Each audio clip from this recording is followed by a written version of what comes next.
Hi everyone, welcome to Conversations with Joy Kaapu.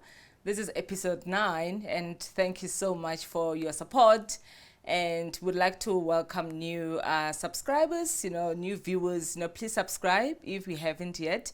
And our old subscribers, thank you for your consistency, for liking, sharing, commenting. We have been getting lots of comments, and the channel is growing, and we just want to express, gratitude towards you. So we've wrapped up the month of August, where we've celebrated women. We've had amazing conversations with different women, and you saw the last episode that we did, it was around the 4 faces of women. And we have received, lots of feedback, people who were touched, by that episode, and moving from the authentic self to the traditional phase, and also moving back to the I am, which is the Chakti.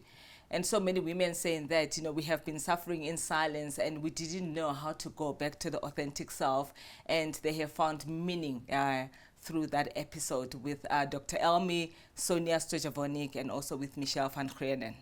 So now we are entering into the month of September, and in South Africa we celebrate Heritage Month, and I have got a lovely guest, my brother, that I have invited today, and we are going to unpack what Heritage Month means to us as South Africans, and his name is Ido Lekota. So we've got a special way of greeting Ido and I, and hey Tada. Hey Tada. Who's it? Kaapu. Kaapu. Yeah. Welcome. Thank you. Thank you for honoring my invitation. Thank you for inviting me. Yeah. And you're looking good? Well, you're looking amazing as usual. Thank you. Yeah. So, we've had a lot of conversations about Ido. I know who Ido is. And actually, let me tell you how Ido and I met through his wife, Nombulelo. Nombulelo used to be my client. I was Nombulelo's executive coach when she was working for one of the organizations in South Africa. And then I crossed paths with my brother and realized that actually we are kindred spirits. Yeah, and I just love your intellect, your sense of humor and your perspective towards life. You're so kind. Oh, thank you. So I couldn't have, think of someone else to interview, especially around heritage topic, because of your rich history, especially in the world of media and journalism. So thank you so much. Thank you. Awesome. So, who is Ido?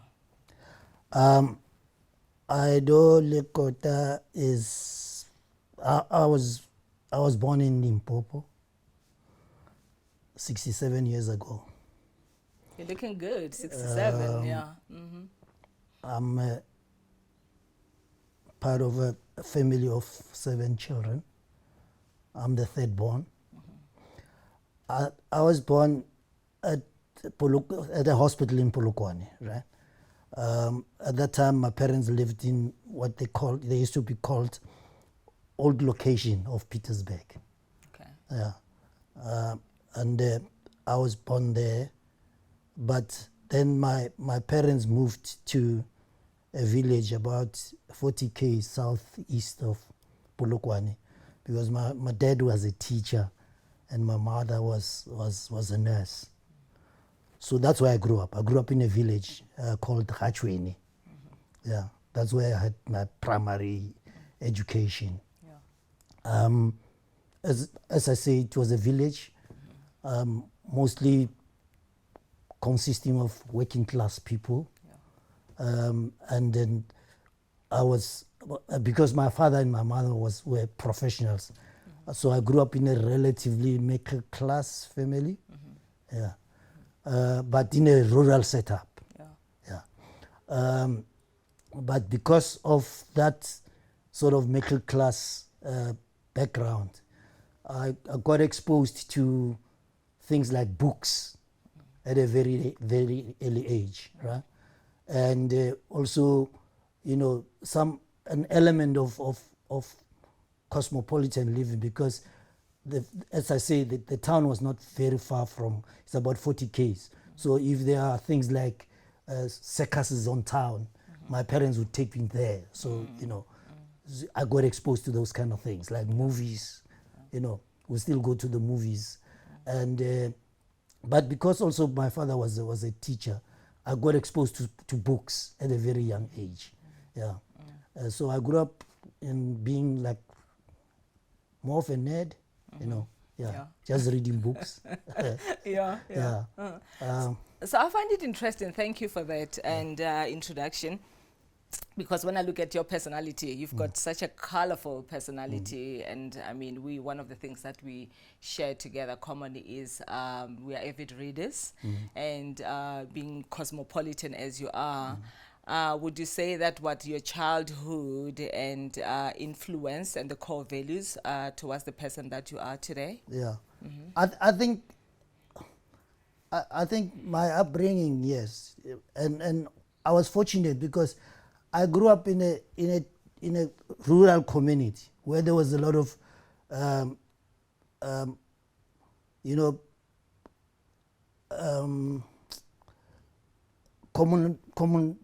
communalism kind of thing, right?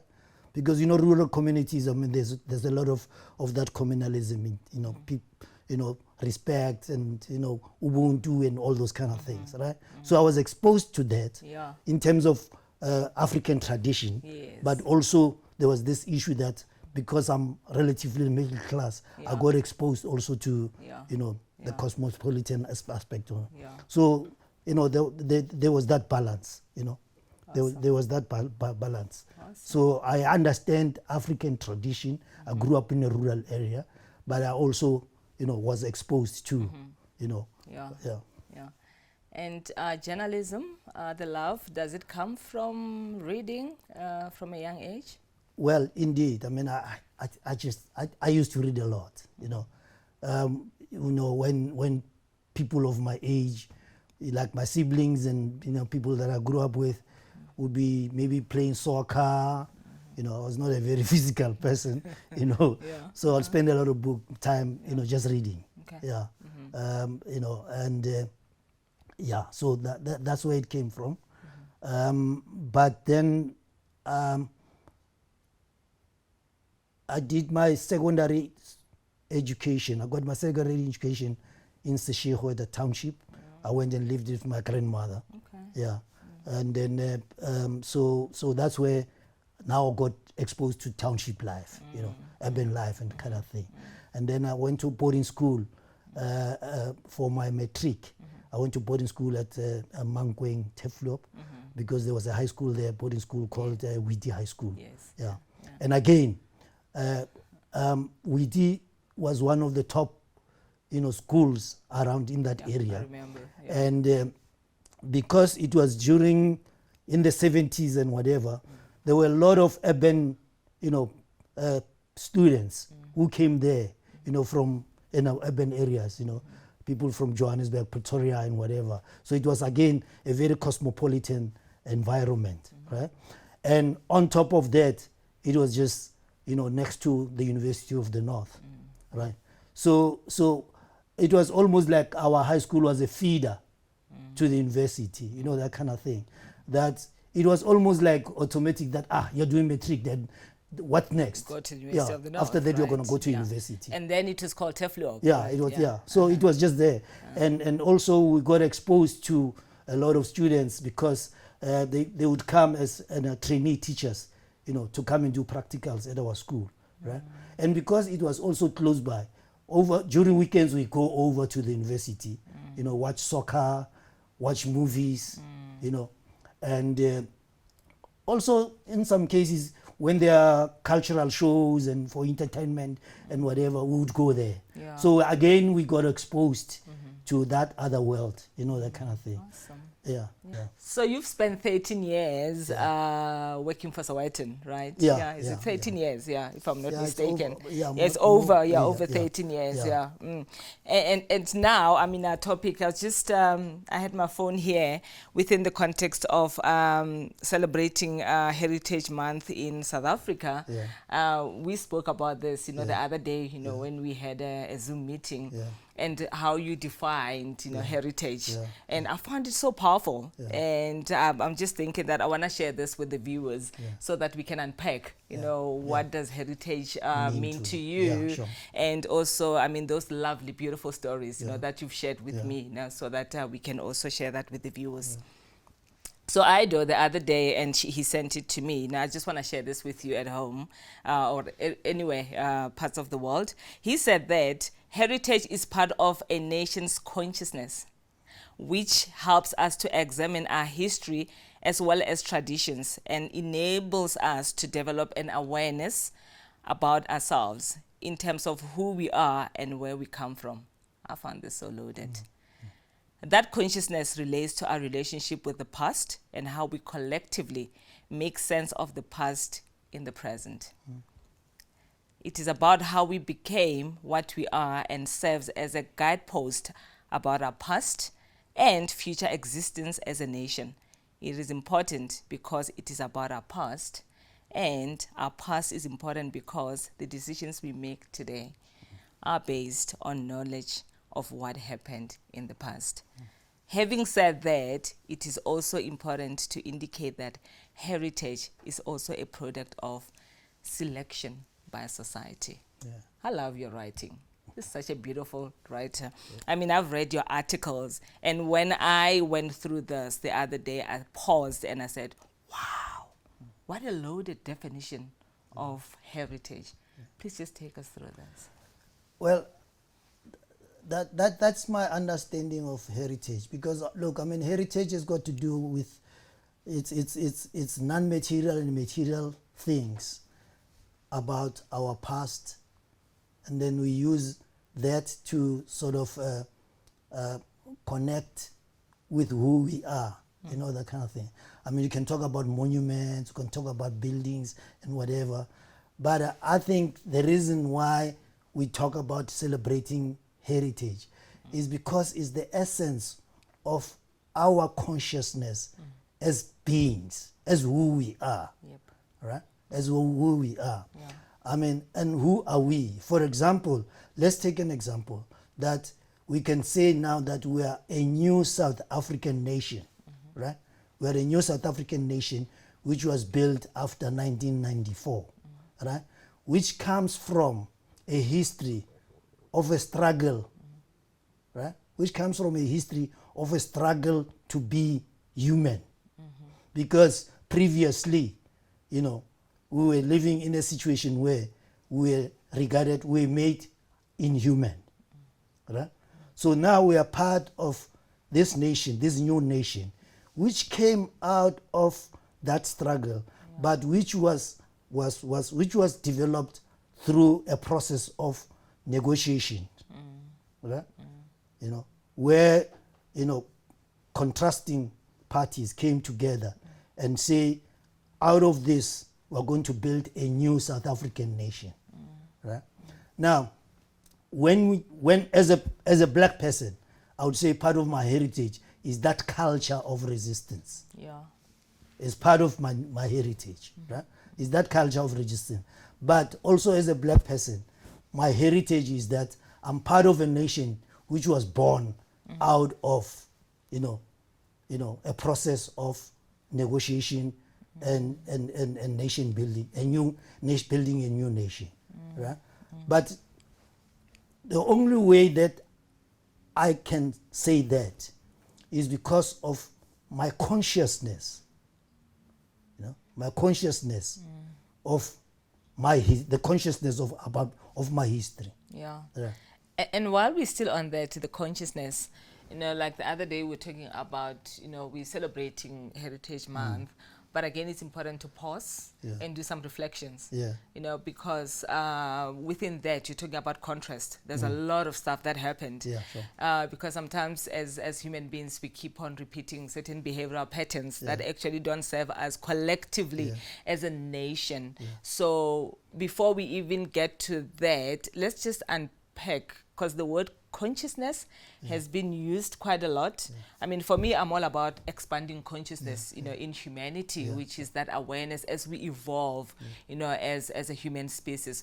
So what does it mean to you, consciousness? Because it has been overused, you know, this word. Well, I mean, I think you're right, because consciousness, let's take for example, I mean, consciousness can be, you know, I think consciousness could in some cases can be abused, for example, you know.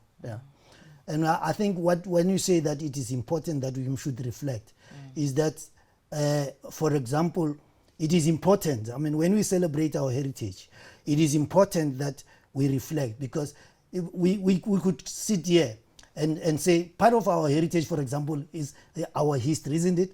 What happened in our history. Let's take, for example, what happened in Sharpeville, for example, is part of our history, right? It's in a way, it's part of our heritage, right? Now, it is going to be important that when we celebrate that, how do we celebrate it? Do we celebrate it to say, yeah, you know, I mean, this is what happened to us, and so what? So what? It becomes important that when we celebrate it is to say, do we take that as a time to reflect and say, as a nation, we must make sure that this never happens again. True, yeah. And I like that, the so what, right?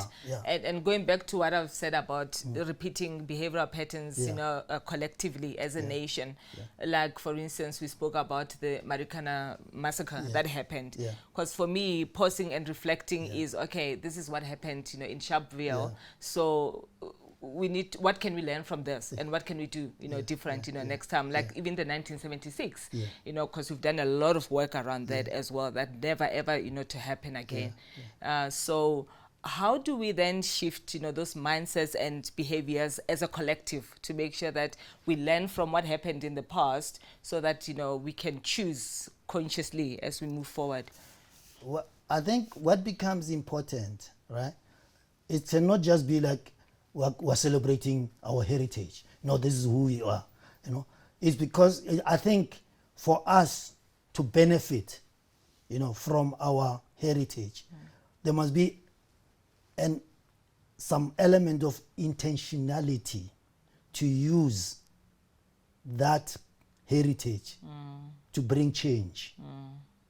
To bring change, because heritage must also be that it becomes a tool. When we recognize our identity, it becomes a tool to create a better life.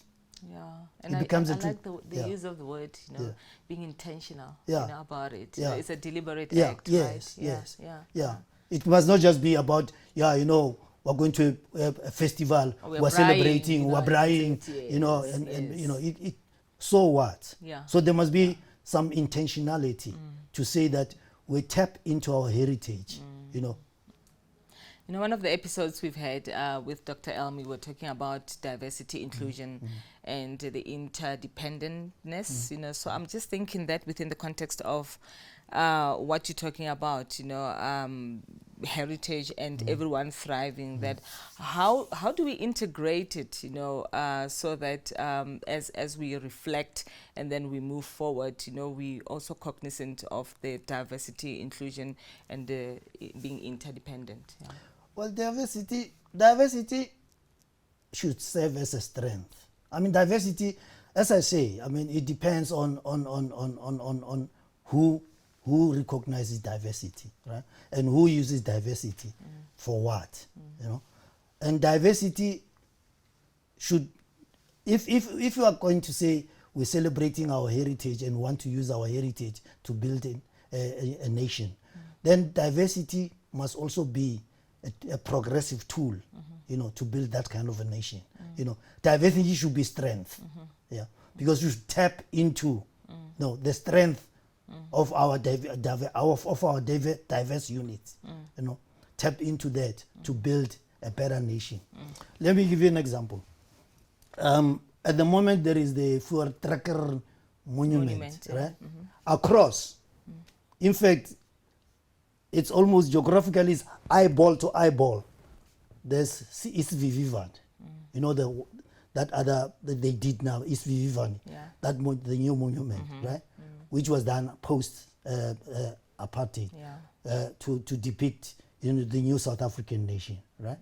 Now, we can still go to the monument, you know, the Fort Tracker monument, because in the Fort Tracker monument there's a history there. You know, but obviously that history at that time was written from a particular perspective, right? Right? But from a particular perspective, right? But we could still go there to that monument and reread or reinterpret that history, you know, to build a new South African nation. So we can be intentional to go there and reinterpret that history. The history is captured. We can just reinterpret it, you know. You know. And which takes us back to, you know, that consciousness we're unpacking, and also the shift of mindsets and behaviors, being intentional. That's something that created, you know, that upset, you know, disruptive movement, but we can still use it in a positive way. So it's all about intention and being deliberate. Great. So I know you've been involved in a number of projects like Robben Island, the 1976, you know, movement. I would just like you to take us through that. Well, I mean, obviously, as a journalist, but I want to believe that a journalist who is also conscious. I want to believe that, and I'm a journalist who is also conscious. There are stories that I've done. For example, when I was still based in Cape Town, I covered the event where Robben Island was declared an international heritage site, right? So I did that story. But I mean, obviously you do that story from an understanding that the reason why Robben Island is declared an international heritage site, a world heritage site, is because it's got a universal value, you know, a universal value as a place where, you know, leaders like Nelson Mandela, you know, were sort of, lack of better word, groomed. They came out of that. Their experiences on Robben Island made them what they are to become world leaders, you know, who had an influence, who had a global influence, you know, who built a new nation, you know, in the tip of Africa, out of a country where black people were regarded as inhuman. They built a new nation in which black people, at least, are now starting to are now being recognized as being human. You know, came up with a constitution, you know, that actually is regarded as one of the best constitutions in the world. You know, came up with a solution that now can be held up internationally, that it is one of the solutions that could help to build a better world. So Robben Island, you know, was, you know, became that, you know, a World Heritage Site. So I went and did that story, you know. So, you know, during the ceremony and so on, you know. So that is a part of our history, but it's also part of my history as a journalist and as a South African, right? And then, of course, I also, last month, as a celebration of the June 40th anniversary of June 16th.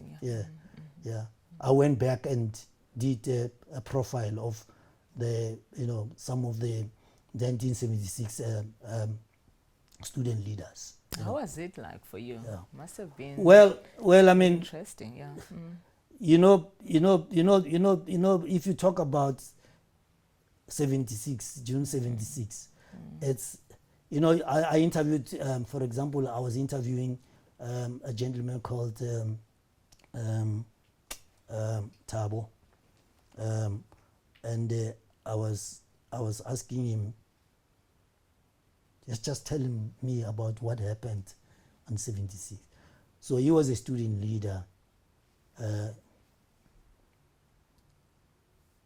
and he says that morning they woke up, they had decided that they are going to have a meeting to talk about the imposition of Africans, right?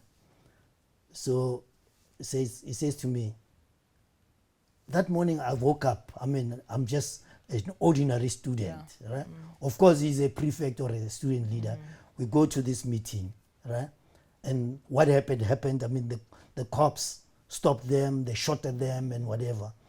And then it says, when I wake up the next day, I realized that things have changed for me.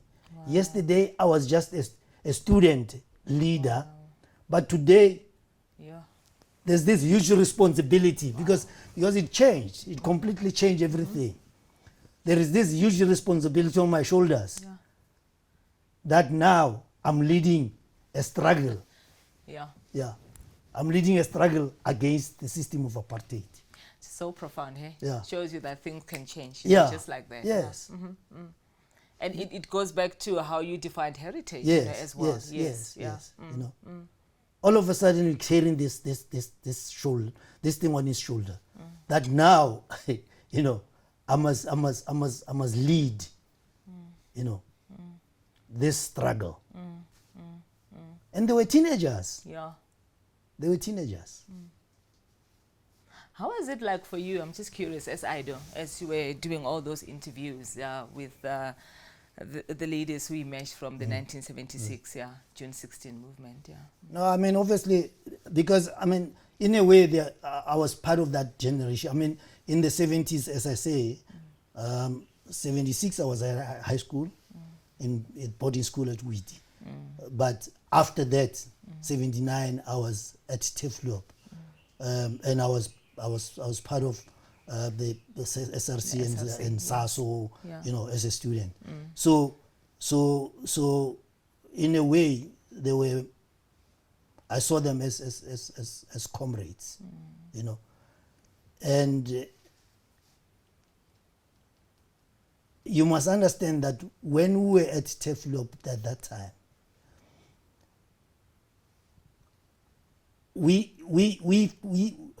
people sometimes want to reduce it. They say, no, it was students. This was some middle class kids who goes to university and they were there talking up, fighting about, striking over food and it's some middle class thing. No. It was deeper than that. No. Right? Yeah. We saw ourselves as part of the very same community that we're coming from, where all these things are happening, where the majority of the kids who were at that university were not necessarily even from middle class. We came there, our parents were just ordinary parents. Most of those, their parents were just ordinary parents, who came from the township, where actually in the township at that time, this issue of middle class was wishy-washy. Teachers in our community were just part of the community, they were part of they were still treated as Bantus like anybody else, that kind of. Their experiences under apartheid were the same. So we represented, our communities in those two. So that was the very same thing that I felt, that connection between me and them, because we were there. It was part of that. We were part of that. That kind of thing. Yeah. So and also, I wanted to contextualize. I was saying, what can we learn? What can the generation today, because that is actually part of our heritage. What can we learn? What can we learn from their experiences and what they did? you know, because and are we learning anything? Have we learned anything out of there? And then it becomes an issue of what happens within the generation today. You know, who are the youth of today? You know, what can they learn from that? That's where the issue of saying, by the way, heritage is also a product of selection by society. What we choose as a heritage, and what do we do with it? And for me, one of the things, I mean, I look at the generation now, because the level of consciousness, you know, has shifted, you know, significantly. So for you, because you have been there before and then now, what are some of those lessons that you have learned through this process, and just sharing this, especially with the youth of today? Look, I mean, there's a tendency sometimes to dismiss the youth of today. You know, the challenges are different from other challenges that we came from. You know, today the reality is that we are growing up. The youth of today are growing up in a situation where, for example, the problems, the economy is global. You know, so they are part of a bigger global community. You know. And it's got its own challenges, those global communities, you know. And they grow up where the geopolitics of the world have changed, right? But at that time, when we had our problems, apartheid was our problem here, right now. But today, the problem that the youth have, it's a global problem where, because they are part of what we call the global south, they've got serious challenges, right? You know, there's got serious challenges that are imposed on them because of the global north. They've got those challenges, right? You know, so they've got the challenges that if you're a black kid in this country, you've got challenges that you're a black kid who grows up in South Africa where there's still a lot of inequality, right? But also you are part of a world that the likes of Trump see as what, you know, as wholes, as, you know, that you are as non-entities. So those are like serious challenges, right? So all that probably they could learn is how to develop the kind of consciousness that the generation of 1976 had developed. And how do they do that? Develop that kind of consciousness that will be relevant for what's happening right now? Well, I mean, obviously there are organizations that are trying to, you know, youth organizations that are trying to, you know, to come up with programs and whatever and all that. So you must be part of that movement. Get involved. Be part of those kind of movement.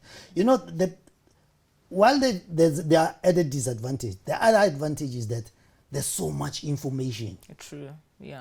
True that. There's so much information. They've got information at the tips of their fingers. But the challenge is that because the information is not necessarily good information, all of it, right? You know. So also need to be selective. They have to become discerning. Exactly. That's the word actually. They have to become discerning. You know, they've got to become discerning. You know. Great. Tate Lekota, thank you so much for this interview and the conversation. You know me, we can go on and on and on, you and I. And I really appreciate you. And also, you know, unpacking what Heritage Month, you know, is all about, doing those reflections, you know, pausing and not just the celebration only, but so that, you know, we don't keep on repeating certain, you know, patterns that are not serving us to evolve as a collective. Thank you so much. I really appreciate you. So thank you so much, Tate Lekota, for being part of this conversation. And, you and I always enjoy listening to your stories. I find them so meaningful and colorful. I learn a lot from you. So thank you, the viewers, for being part of this conversation. And actually, this is part 1. We're going to go into part 2, with Ido, and we're going to talk about, take you through a journey of one of the universities that we went to, which is now called University of Limpopo. Then it was called TEFLOB, and we're going to have meaningful conversations around that. So thank you so much. And please don't forget to like, share, subscribe, comment, and hit that notification button so that every Thursday when we post a video, you will know. And for now, it's a wrap, and bye for now.